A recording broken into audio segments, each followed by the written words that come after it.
So I just want to say that I am genuinely broke. I am genuinely proud of myself. I am so freaking proud of myself.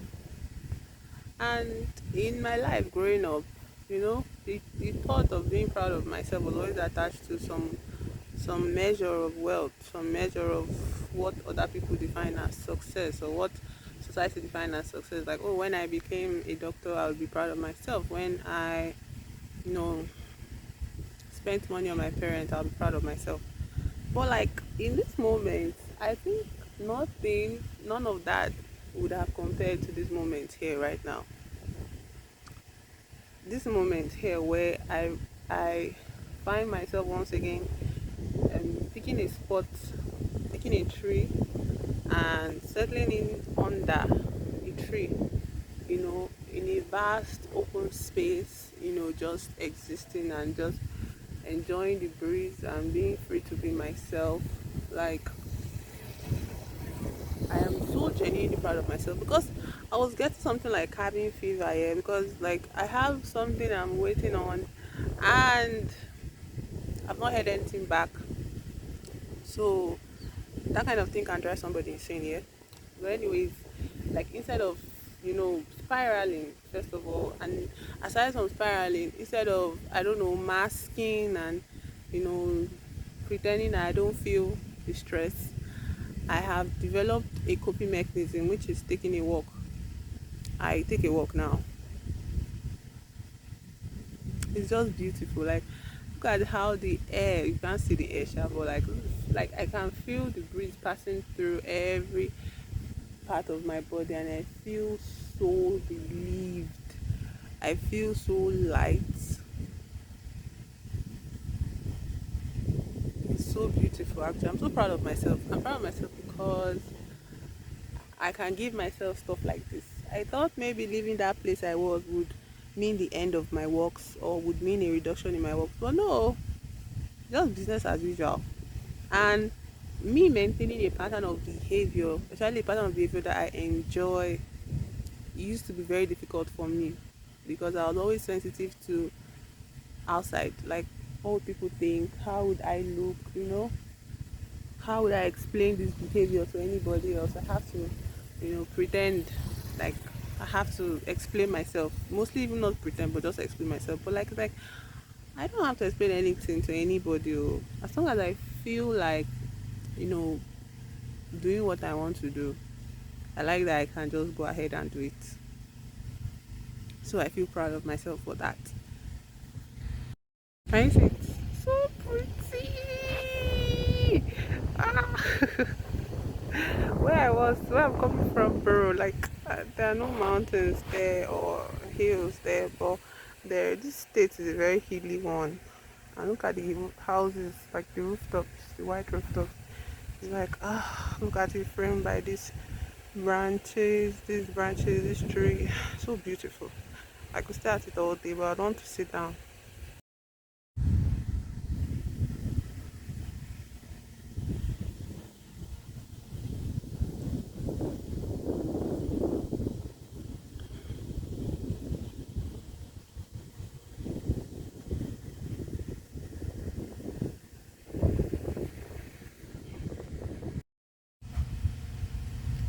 In that vein, yeah, I recently found this paper online on Twitter where I think a psychoanalyst or a psychiatrist, anyone, he was talking about how he met a lady on the first date and she sent him this paper, and after reading it, he said that he has to know how to read it. Like not know how to, but he has to read it.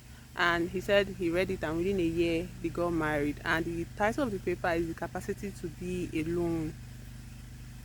And the paper, I was like, I it felt like something I needed to read as well. I feel like it was not a coincidence I stumbled upon it. I feel like it was intentional.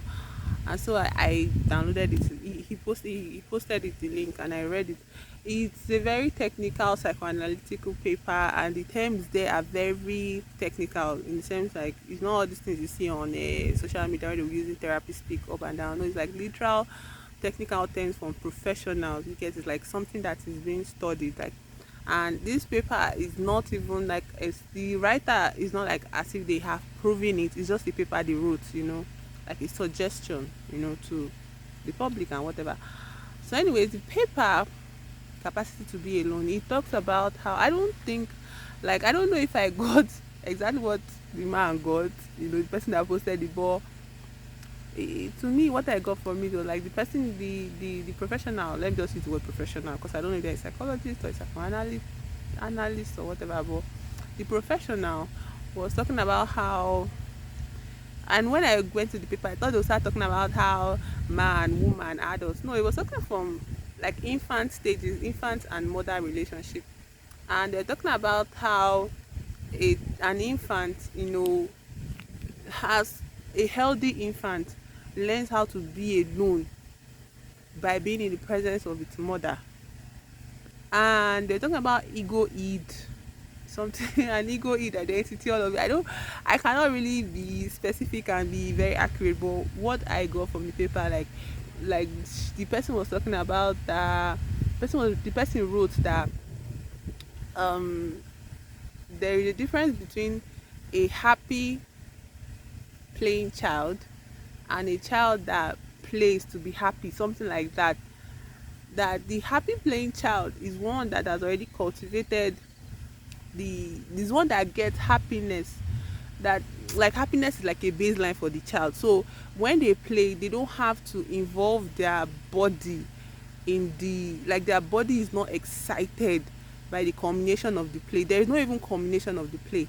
Like a child playing is just playing, it's just like, oh, the air is blowing, you are breathing in oxygen, you are breathing out. There is no combination. But a child that is playing to be happy, those are not the words they use, but what I can understand from it, like the child is playing to be happy has to reach a climax, and that climax will either end in the mother coming to stop that play, or an adult coming around, or something coming around to end the play for the child, and it is all impulsive or compulsive, kind of compulsive feeling. And the therapist used the word climax, and they're saying, not therapist, the professional used the word climax, and the professional like saying that they know the connotation of the word orgasm. Orgasm, how the connotation of the word orgasm in the same sentence as infants or children would seem, but they have not really found another word to show. They feel like the excitability of a child, you know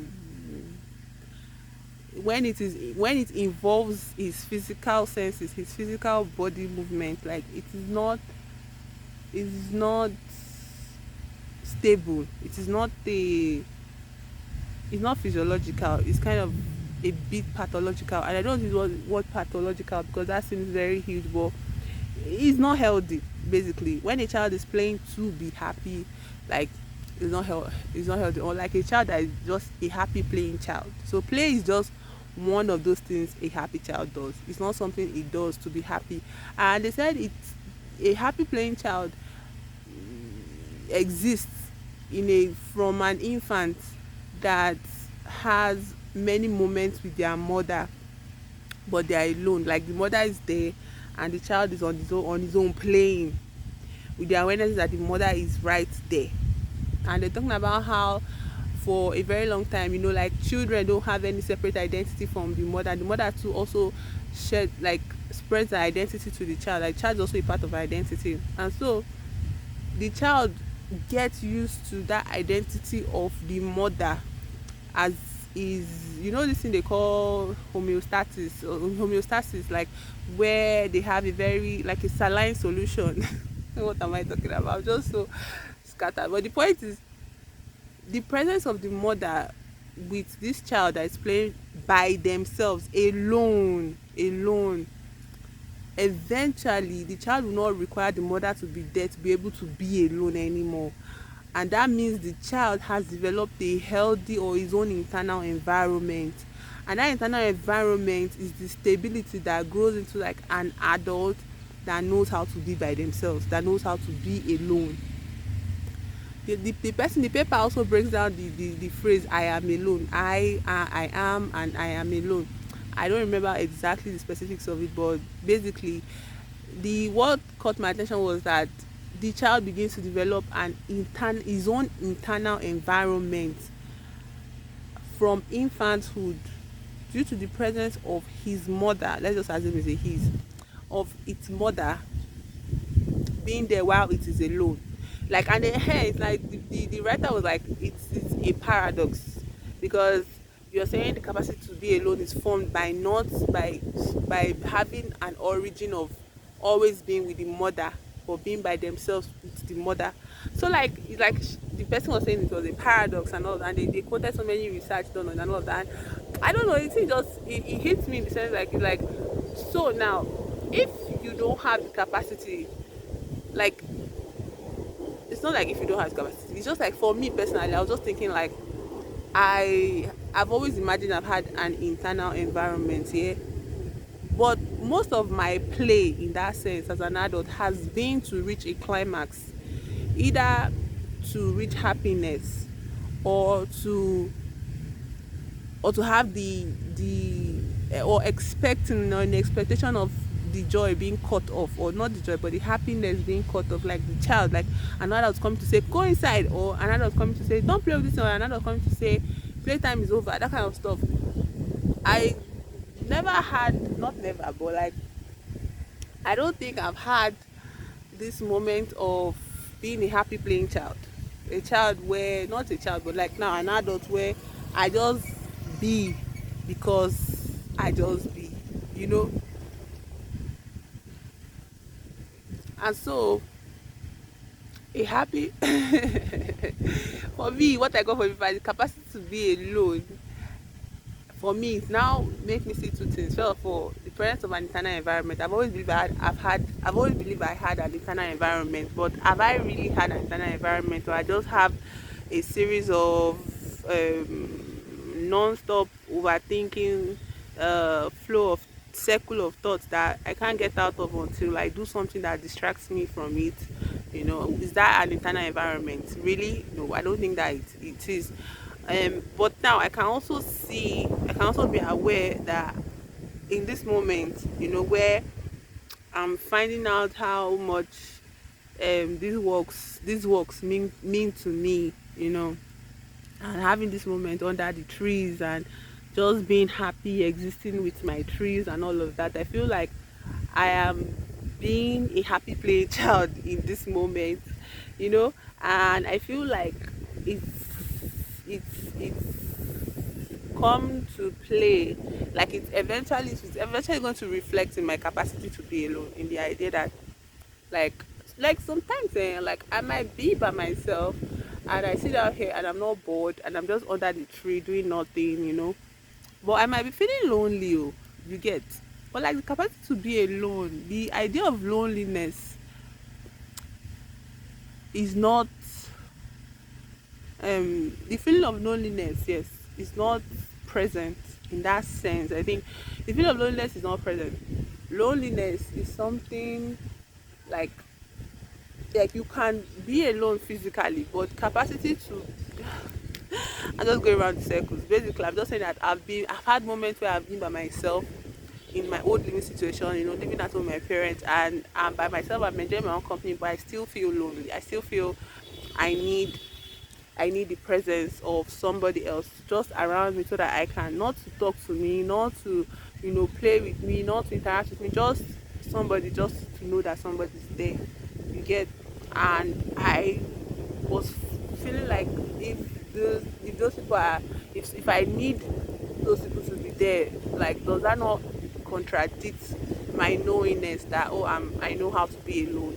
I don't know if you get it. Like, if I so for so long I've always been convinced, like, for so long I've been by myself, and I recognize now that a lot of those moments have been plagued with loneliness. And it's like, now I recognize the loneliness. But back then, I used to, whenever I felt the pangs of loneliness, I would feel like, but it's not as if I really want company, you know. But why do I still feel lonely? So, like, I realize now, like, reading this paper, I see it now, like, that it could have come from the the absence of my own internal environment, You get, like, I may not have built up an internal environment, or I may not have had an internal environment. I used to think an internal environment was just the space I'm existing in. Like, I was living alone for a very long time. So in school, which was what I wanted, like 3 years living with roommates, I was like, no, the last year I have to be by myself. But I felt lonely then, and I felt needing somebody. Despite the fact that I wanted to be alone in my room was a paradox, and I was like, no, it's either or. Do you want to have roommates, or do you want to do solo living? I'm like, I want to do solo living. So like, then you have to banish that feeling of loneliness. But now I see, oh yes, now I see that that feeling of loneliness is a paradox, but it's also very valid, in the sense like I can be alone in the presence of another. And I think that applies to dating. Maybe that's why this person, that lady, gave the man the paper to read, in the idea that, like, if we're going to be dating each other, we are not going to use each other for company. We're going to be together, but we're also going to have these separate identities, these sovereignties in our beingness, you know, that is literally the antithesis of what society defines, as expectations of what a romantic relationship should look like, And I get it now. I really get why I saw that paper.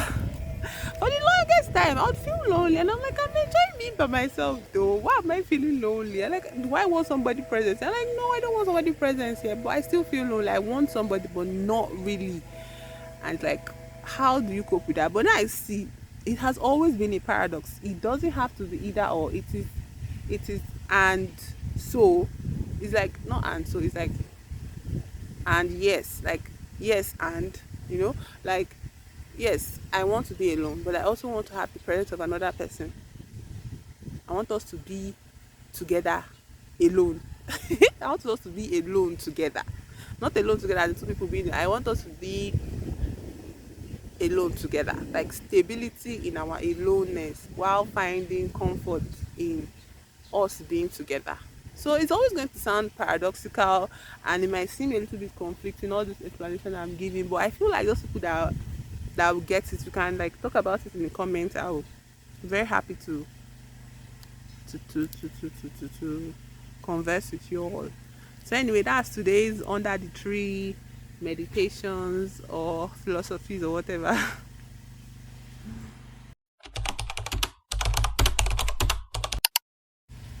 I also think that another aspect of the conversation is that, aside from my desire to be like with somebody but alone, there's also the aspect of, even before desiring another person, to be with me in my aloneness, like the capacity for me to be alone, to be alone. I have to, not I have to, but it's calling on me to develop my own internal environment, my own internal environment where I am stable. That feeling of loneliness is not a plague on me anymore. And it's more of like, when I know how to be alone, when I have developed my capacity to be alone, um, then loneliness will not be the inspiration for me to seek out company. Because if I'm seeking out company based off of my loneliness, or based off of the loneliness I feel, that is not somebody that is capable of being alone. Okay, that does not reflect the capability to be alone. That kind of stuff. So, and this capacity to be alone is the opposite of involuntary aloneness. Like, you don't have a choice, you're just alone because you're just alone where you are in life right now. You don't have anybody around you, blah blah blah. So it's like involuntary aloneness, and that is why it feels fake.